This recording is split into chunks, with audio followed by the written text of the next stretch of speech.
Hello, हाय, राधे राधे। जय Shri Krishna all of student. मैं विष्णु पोद्दार आप सभी का आपके अपने YouTube channel Lohagarh Bajrang classes में हार्दिक स्वागत करता हूं।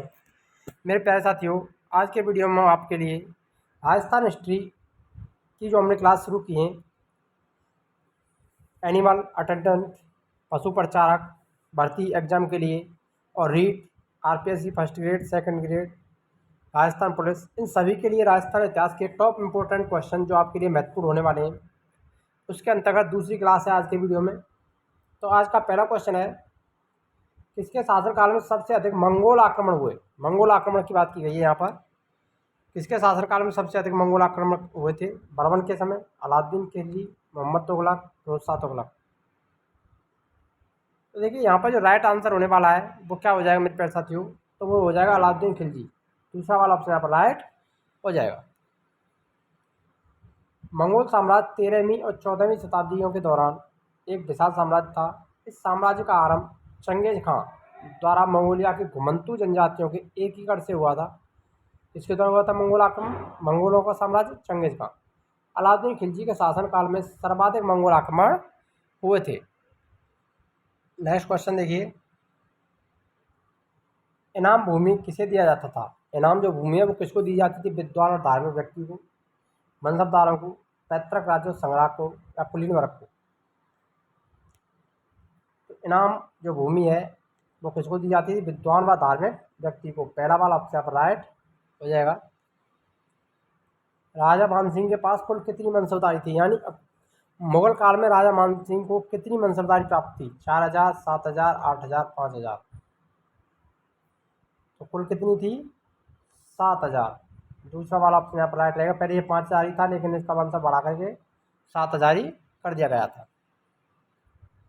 सम्राट अकबर के दरबार में वह कौन सा कछवाहा वंशीय शासक था जिसने सर्वाधिक मनसबदारी प्राप्त की थी? राम सिंह, मानसिंह प्रथम, बहादुर सिंह, सवाई सिंह। तो कौन था? मानसिंह प्रथम। दूसरा आंसर यहाँ पर राइट है। अरे मानसिंह आमेर के कछवाहा राजपूत राजा थे। उन्होंने मानसिंह प्रथम के नाम से जाना जाता है। ये भगवंत दास के पुत्र, ये ध्यान में रखना है। इसके पिता कौन थे? भगवंत दास।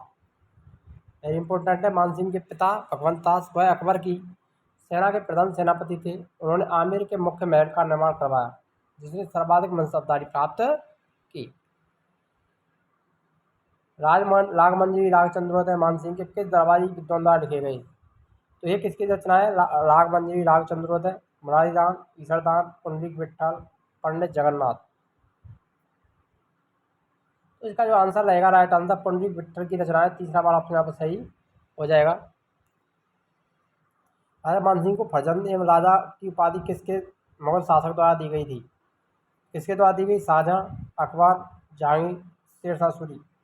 तो किसके द्वारा दी गई थी? सम्राट अकबर के द्वारा। दूसरा वाला ऑप्शन यहाँ पर सही रहेगा। राजा मानसिंह के आग्रह पर सम्राट अकबर ने किस कुप्रथा का उन्मूलन करवाया था? मानसिंह के आग्रह पर सम्राट अकबर द्वारा कौन सी कुप्रथा का उन्मूलन किया गया था? कन्यावत 1834, डावरे प्रथा 1534, दास प्रथा 1562, सती प्रथा 1829। तो देखिए अकबर के समय के ये दोनों नहीं है, यहाँ से घटा दीजिए। 1534 ये डावरी प्रथा, यहाँ पर इसका संबंध नहीं है। लेकिन तीसरा ऑप्शन है दास प्रथा 1562 में, ये यहाँ पर तीसरा वाला ऑप्शन राइट रहेगा। राजा मानसिंह का जन्म कहाँ हुआ था? मौजमाबाद जयपुर में, मौजमाबाद अजमेर, ईसरदा सवाई माधोपुर, सागानेर जयपुर। तो मानसिंह का जन्म हुआ था मौजमाबाद जयपुर। पहला वाला ऑप्शन यहाँ पर सही हो जाएगा। आमेर के राजा मानसिंह का जन्म 1540 ईस्वी में हुआ था। कब हुआ था? 1540 ईस्वी में। राजा मानसिंह अकबर के शाही दरबार के प्रसिद्ध नवरत्नों में से एक थे। अकबर के विश्वसनीय सेनापति के रूप में इनको जाना जाता है। राजा मानसिंह ने महाराणा प्रताप के खिलाफ हल्दी घाटी के ऐतिहासिक युद्ध में महत्वपूर्ण योगदान दिया और साथ ही अन्य युद्ध भी लड़े थे। वर्ष 1594 में राजा मानसिंह को पश्चिम बंगाल, उड़ीसा और बिहार का शासक नियुक्त किया गया। यानी इनकी सुविधाएं दी गई थी 1594 में। वेरी वेरी इंपॉर्टेंट है ये, ध्यान में रखना है। 1594 में मानसिंह को पश्चिम बंगाल, उड़ीसा और बिहार की सूबेदारी सौंपी गई थी, उसका शासक नियुक्त किया गया। आमेर का कौन सा शासक अकबर के नवरत्नों में से एक था? बारमल, मानसिंह, रायसिंह, जयसिंह। तो अकबर के 9 रत्नों में कौन था वो शामिल? मानसिंह। दूसरा वाला अपने आप सही रहेगा। अबुल फजल, फैजी, तानसेन, राजा बीरबल, राजा तोडरमल, राजा मानसिंह, अकबर की सेना के प्रधान सेनापति महाराजा मानसिंह, जयपुर के आमिर कछवा राजपूत राजा थे जिनकी बुआ या बहन जोधाबाई कौन थी? जोधाबाई। अब्दुल रहीम खाने खाना रहीम एक प्रतिष्ठित कवि थे। अकबर के संरक्षक बैराम खां के बेटे थे। फकीर अयूजुद्दीन मुल्ला दो प्याजा अकबर के सलाहकार भी थे। तो ये उनके अकबर के दरबार के 9 रत्न थे। इनको हम याद कर सकते हैं। बीता मामू अटो अब फौजी, बीता मामू अटो अब फौजी, ये ट्रिक है। बीता मामू अटो अब फौजी। देखिए, बीरबल, तानसेन, मानसिंह, मुल्ला दो प्याजा, अब्दुल रहीम खाने खाना, टोडरमल, मोहम्मद रहीम, भगवत दास, फैजी, ये सभी इसके कौन थे? राजा अकबर के समय 9 रत्नों में शामिल थे। ध्यान में रखना है आपको। ये टेस्ट कितने आसानी से याद कर सकते हैं, बैराम खां और इन सभी को।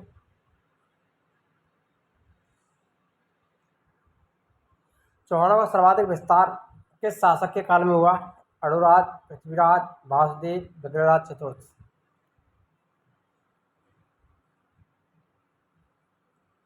तो सबसे ज़्यादा जो विकास हुआ था वो विग्रहराज चतुर्थ के समय में हुआ था। चौथा वाला अपने यहाँ पर राइट रहेगा।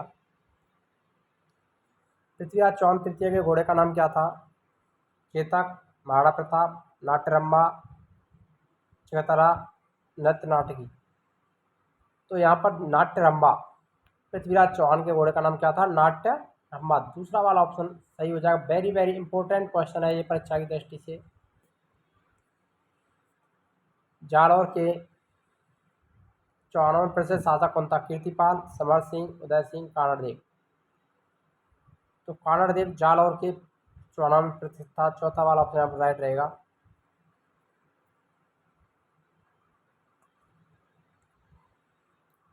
कानड़देव प्रबंध की रचना किसने की थी? पद्मनाभ, मूढ़ोत्तरी नृत्य, हम्बीर, कुंभा। तो पद्मनाभ, कानड़देव प्रबंध पद्मनाभ की रचना है। पहला वाला ऑप्शन यहाँ पर सही हो जाएगा। राय पिथौरा किसे कहा जाता है? तो राय पिथौरा की जो उपाधि दी गई थी वो पृथ्वीराज चौहान तृतीय को दी गई थी। तीसरा वाला ऑप्शन यहाँ पर सही हो जाएगा।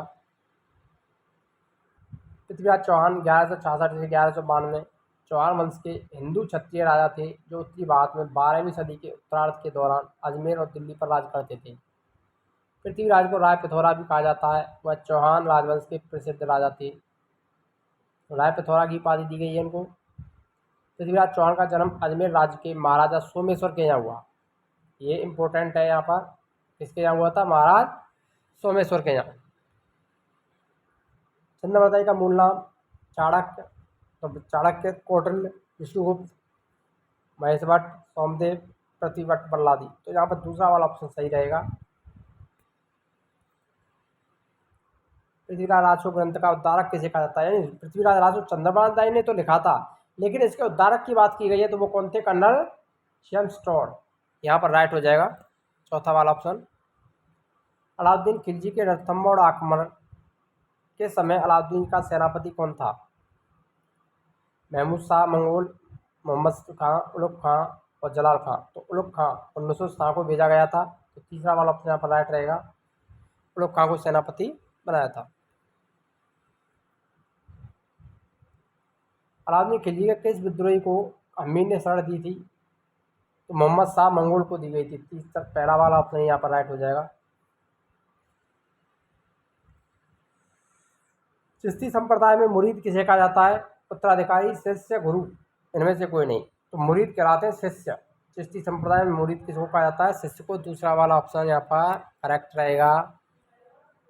राजकवि सोमदेव किसके दरबार में थे? तो सोमदेव विग्रहराज चतुर्थ, पहला वाला ऑप्शन राइट रहेगा। जिन्होंने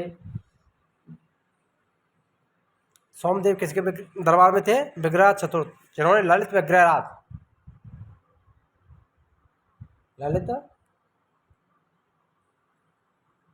विग्रहराज ग्रंथ की रचना की थी सोमदेव ने। रूठी रानी के नाम से किसे जाना जाता है? तो रूठी रानी के नाम से जो प्रसिद्ध है वो रानी उमादी। पहला वाला ऑप्शन यहाँ पर राइट रहेगा। जो कि राम मालदेव के 31 वर्ष के शासनकाल तक पूरे भारत में उनकी टक्कर का कोई राजा नहीं था, लेकिन ये परम सूरवीर राजा अपनी एक उमादे रूठी रानी, जिसको किस नाम से जाना जाता है इतिहास में? रूठी रानी। ध्यान में रखना है आपको, इम्पोर्टेंट अब पूछा जाता है। रूठी रानी के नाम से किसे जाना जाता है? रानी उमादे को। वो पूरी पूरी जिंदगी मना नहीं सके और वो रानी के मरते दम तक अपने सूरवीर पति राम मालदेव से रूठी ही रही थी। वेरी वेरी इंपॉर्टेंट है। रूठी रानी के नाम से किसको प्रसिद्धि प्राप्त है? रानी उमादेव। और किसकी पत्नी थी ये? मालदेव। मालदेव की मृत्यु के बाद मारवाड़ का शासक कौन बना था? राम, राय सिंह, चंद्रसेन, सूर सिंह, कौन बना था इनमें से? जल्दी से जल्दी आपको कमेंट करके बताना है। मालदेव के बाद मारवाड़ का शासक कौन बना था? तो देखिए इसका जो आंसर रहेगा, करेक्ट आंसर, वो कौन रहेगा? रामचंद्र सेन, उसका छोटा पुत्र। कौन था ये? छोटा पुत्र था मालदेव का, ये शासक बना। तीसरा वाला ऑप्शन यहाँ पर सही हो जाएगा। अकबर के महाराणा प्रताप को अधीनता स्वीकार करवाने के लिए सर्वप्रथम किसको भेजा था? तो JMBT, JMBT ये ट्रिक है इनको याद करने की। जलाल खां, मानसिंह, भगवंत दास, टोडरमल। तो जलाल खां को भेजा गया था। चौथा वाला ऑप्शन यहाँ पर राइट रहेगा। अकबर ने महाराणा प्रताप को समझाने के लिए, समझौता करने के लिए 4 शिष्टमंडल भेजे। कितने भेजे थे? 4 शिष्टमंडल, जिनमें प्रथम नवंबर 1572 जलाल खां, दूसरा जून 1573 में मानसिंह, तृतीय अक्टूबर 1573 भगवंत दास और चतुर्थ दिसंबर 1573 में टोडरमल को भेजा। परंतु ये सभी उद्देश्य में असफल रहते हैं। 3 जो भेजे गए थे वो 1573 में और एक 1572 में। सरदार चूड़ावत की रानी का नाम क्या था? तो सरदार चूड़ावत पद्मिनी, कर्मावती, सलेकमर, दुर्गावती। तो पद्मिनी किसकी रानी थी? राणा रतन सिंह की, ध्यान रखना। कर्मावती ने हुमायूं को राखी भेजी थी। और सलेकमार हाड़ी रानी के नाम से प्रसिद्ध थी। सवाल अपने यहाँ पर राइट रहेगा। ये मेवाड़ की रानी थी कर्मावती। आज राजस्थान के अंचलों में हाड़ी रानी को उनके अमर बलिदान की यशोगाथा में दिया जाता है, जिसके चलते इस वीरांगना के नाम पर राजस्थान सरकार द्वारा पुलिस में एक महिला बटालियन का गठन किया गया। गठन के बाद इस महिला बटालियन का नामकरण वीरांगना के नाम पर हाड़ी रानी महिला बटालियन रखा गया है। जैताड़ गिरी सुमेर का युद्ध किन किन शासकों के मध्य लगा था? ये 1544 ईस्वी में हुआ था। कब हुआ था? 1544, 5 जून 1544 को। तो शेर शाह और राम मालदेव के मध्य हुआ था। तीसरा वाला ऑप्शन यहाँ पे सही हो जाएगा। इस शासक को बीकानेर का भागीरथ कहा जाता है? बीकाजी, कल्याणमल, कर्ण सिंह, गंगा सिंह। तो बीकानेर का भागीरथ गंगा सिंह को कहा जाता है। चौथा वाला ऑप्शन यहाँ पर सही हो जाएगा। महाराजा गंगा सिंह, इन्हें आधुनिक भारत का भागीरथ कहा जाता है, जिन्होंने गंग नहर लाने का श्रेय प्राप्त है। गंग नहर का निर्माण 1522 से 1527 ईस्वी तक करवाया गया था। इंपॉर्टेंट है। यह नहर पंजाब के हुसैनीवाला जिले से सतलज नदी से निकाली गई थी। राजस्थान की सबसे प्राचीन नहर है। इस नहर का उद्घाटन लॉर्ड इरविन ने किया था। इंपॉर्टेंट, ये भी इंपॉर्टेंट है कि गंग नहर के उद्घाटनकर्ता कौन थे? तो वो कौन थे? Lord Irwin. बीटू सुजा ने अपनी रचना लाभ जयतिल और छंद बीकानेर के शासक को कलयुग का कर्ण, तो बीकानेर का कौन सा शासक है जिसको कलयुग के कर्ण के नाम से जाना जाता है? तो राम लूण कर्ण साहब। पहला वाला ही ऑप्शन यहाँ पर राइट रहेगा। बीकानेर के शासक ने सर्वप्रथम मुगलों की अधीनता को स्वीकार किया। कौन से शासक थे? लूणकर्ण, कल्याणमल, राय सिंह, गंगा सिंह। तो बीकानेर का शासक जिसने सर्वप्रथम मुगलों की अधीनता स्वीकार की थी वो थी कल्याणमल। दूसरा वाला ऑप्शन यहाँ पर सही हो जाएगा। 1570 में नागौर दरबार में राव कल्याणमल ने अकबर की अधीनता को स्वीकार किया था। जालौर में चौहान राज की स्थापना किसके द्वारा की थी? पाल, लक्ष्मण, भारत, लुम्बा। तो पहला वाला ऑप्शन यह रहेगा। जालौर में चौहान वंश की स्थापना कीर्तिपाल द्वारा की गई। नाड़ौल के शासक अल्लड़ के छोटे पुत्र, नाड़ौल का शासक कौन था? अल्लड़, जिसके छोटे पुत्र की थी पाल ने 1182 ईस्वी में जालौर में चौहान राजवंश की नींव डाली थी। इम्पोर्टेंट क्या होती है? इम्पोर्टेंट, क्योंकि पूछा जाता है कि जालौर में चौहान वंश की स्थापना या नींव किसने डाली थी और कब? 1182 ईस्वी में कीर्तिपाल चौहान द्वारा। महाराणा प्रताप अपनी राजमुकुट किस महासेनापति को देकर हल्दी घाटी के युद्ध से निकल गए? किसको दिया था? तो झाला बीदा को इन्होंने अपना छत्र कमर सौंप करके यहाँ से चले गए थे। वीर दुर्गादास कहाँ का था? मेवाड़, मारवाड़, डोडा, आरती। तो मारवाड़ के थे। दूसरा वाला ऑप्शन यहाँ पर राइट रहेगा, जिन्होंने अजीत सिंह की जान बचाई थी। अपनी जन्मभूमि मारवाड़ के मुगलों के आधिपत्य से मुक्त कराने वाले दुर्गादास राठौर का जन्म 13 अगस्त 1638 ईस्वी को सालवा गांव में हुआ था। ये इम्पोर्टेंट है, बहुत ही इम्पोर्टेंट, कि दुर्गादास राठौर का जन्म कब हुआ था? 1638 को सालवा गांव में। गांव पूछा जाता है, अधिकांशतः पूछा भी जा सकता है। अभी जोधपुर के राज्य के दीवान श्री आस्करण इनके पिता थे और माता नेत्र कंवर इनकी माता थी। माता और पिता के नाम भी आस्करण और नेत्र कंवर। मेवाड़ के शासक की मृत्यु होली के पर्व पर हुई थी। होली पर्व पर जिसकी मृत्यु हुई थी अमर सिंह, कर्ण सिंह, उदय सिंह, संग्राम सिंह। तो होली पर उदय सिंह की मृत्यु हुई थी। तीसरा वाला ये ऑप्शन यहाँ पर सही हो जाएगा। गोगद नाम के शासक की मृत्यु हुई, तो गोगद नाम में उदय सिंह की मृत्यु हुई थी। पहला वाला ऑप्शन यहाँ पर राइट रहेगा। राणा उदय सिंह द्वितीय 1537 से 1572 तक। उदय सिंह द्वितीय 1537 में मालदेव मारवाड़ की सहायता से मेवाड़ के शासक बने थे। 1568 में अकबर ने चित्तौड़ पर कब्जा कर लिया था। अकबर ने उदय सिंह के समय 1568 में मेवाड़ पर आक्रमण किया। इस युद्ध में जयमल और फत्ता शहीद हो गए। फूल कंवर के नेतृत्व में जौहर हुआ था। 1568 में किसके नेतृत्व में जौहर हुआ था? फूल कंवर के नेतृत्व में। और शहीद कौन हुए थे? जयमल और फत्ता, जिनके दोनों की मूर्तियां, गजारूढ़ मूर्तियां अकबर ने एक दरवाजे पर जब स्थापित करवाई थी, फतेहपुर सीकरी के दरवाजे में। चित्तौड़ का तीसरा शासक कहलाता है प्रसिद्ध लोक देवता कल्लाजी राठौर भी इस युद्ध में शहीद हुए थे। गोगद नाम में 1572 ईस्वी को उदय सिंह की मृत्यु भी हुई थी। मेवाड़ साम्राज्य का संस्थापक कौन था? बप्पा रावल। पहला वाला ऑप्शन यहाँ पर सही हो जाएगा। बापा रावल का शासनकाल 734 से 753 ईस्वी तक। इन्होंने सिसोदिया राजवंश की नींव रखी थी और मेवाड़ के पिता भी शासक थे।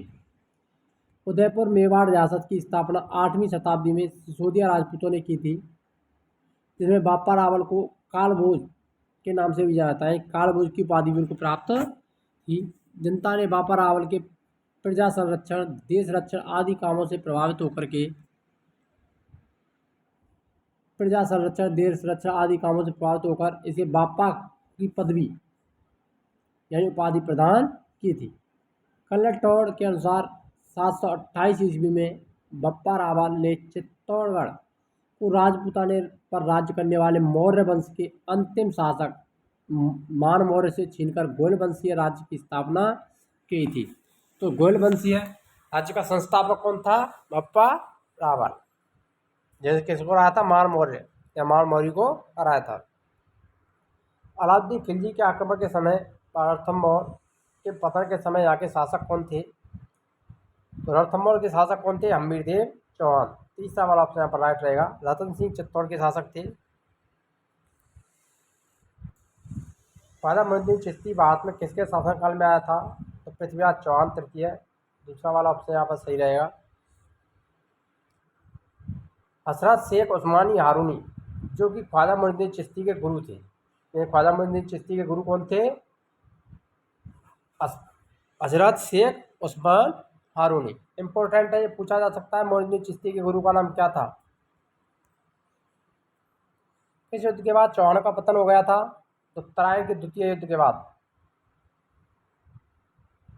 चौहान का पतन हो गया था। यहाँ पर दूसरा वाला ऑप्शन राइट रहेगा। सारण का द्वितीय युद्ध 1192 ईस्वी में मोहम्मद गौरी और पृथ्वीराज चौहान के मध्य हुआ था। प्रथम युद्ध में पृथ्वीराज चौहान की विजय हुई थी 1191 में। पृथ्वीराज की पराजय हुई, उसके बाद दिल्ली और अजमेर पर तुर्कों का आधिपत्य स्थापित हो गया। काणदेव सल्तनत काल के किस शासक के साथ युद्ध में लड़ता हुआ वीर गति को प्राप्त हुआ था? तो अलाउद्दीन खिलजी, पहला वाला ऑप्शन यहाँ पर राइट रहेगा। और काणदेव कहाँ का शासक था? जालौर।